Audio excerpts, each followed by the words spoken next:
ఇది దాదాపు మూడు నెలల సంది మేము కష్టపడుతున్నాము. పార్టీ కార్యకర్తలు, పార్టీ నాయకత్వము ఎన్నో ప్రోగ్రాంలు పెట్టినాము.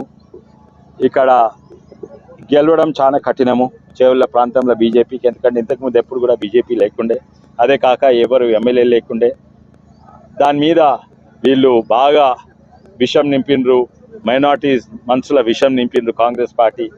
మైనార్టీసు మీరు బీజేపీని ఎట్టి పరిస్థితి ఓడగొట్టాలని ఈ 6 లక్షల మైనార్టీస్ల తోటి వాళ్ళు బాగా దుష్ప్రచారం చేసిండ్రు.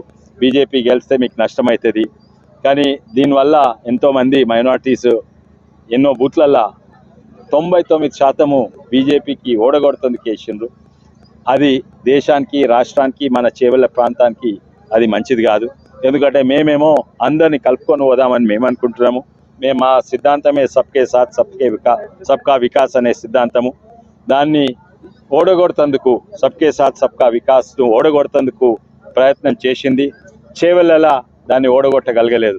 కానీ దురదృష్టం ఏంటంటే కొన్ని జాగాలలో ఆ సిద్ధాంతాన్ని విపక్షాలన్నీ కలిసి విషము మైనార్టీల మనసులో పెట్టి కొన్ని జాగాలలో ఆ సబ్కే సాత్ సబ్కే వికాస్ అనే సిద్ధాంతాన్ని కొన్ని జాగాలలో ఓడగొట్టింది.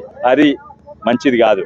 కానీ అందుకే నాకు గర్వంగా చెప్పుకుంటా. మా చేవెళ్ళ ప్రజలు వాళ్లకు తెలివిగల్లోళ్ళు, వాళ్లకు అవగాహన బాగుంది అని.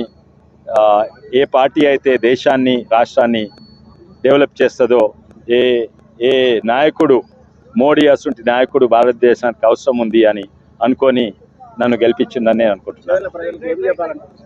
ధన్యవాదాలు, అందరికీ ధన్యవాదాలు. నేను ఎప్పుడు పోయిన 10 ఏళ్ళు ఎట్లా పనిచేసినానో అట్లనే ముందుకు కూడా పనిచేస్తూ ఉంటా. మీ అందుబాటులో ఉంటా. అక్కడ పార్లమెంట్లో నా చేసే పనులన్నీ చేస్తాను. అండ్ ఇక్కడ వచ్చినప్పుడు ప్రతి గ్రామము తప్పనిసరిగా 2-3 సార్లు తిరుగుతాను. అండ్ మీరు కూడా నా దగ్గర రావచ్చు.